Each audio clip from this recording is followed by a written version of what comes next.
Hi, I'm Valeria from Local Aromas in Italy, and today we're making ciambelle al vino with my sister Benedetta. Ciambelle al vino cookies with wine. That is her kind of cookie. Exactly, it's my kind of cookie. We're going to use the recipe from the Italian cookbook. It's an incredible recipe and it's made with just 4 ingredients. First one is flour. All-purpose flour that you just put on the table or on a bowl, well in the middle. Exactly. And then you add the other 3. So you add in the sugar first, it's a suggestion, then the olive oil and the wine.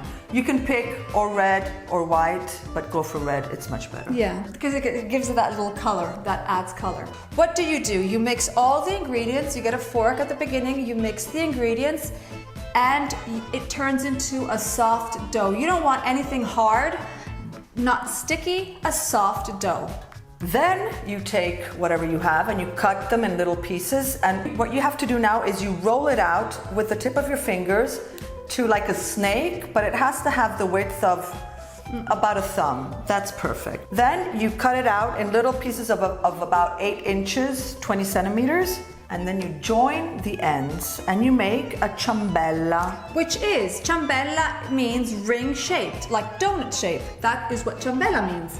You place the ciambella as they're ready on a tray with parchment paper.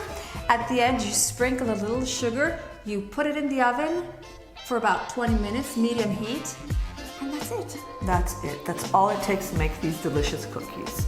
And they're perfect for breakfast, half morning, after dinner. After dinner, my favorite. You dip them in red wine. That's like the perfect end. Wine cookie with red wine. I mean, what else could you ask in life, right? Yes.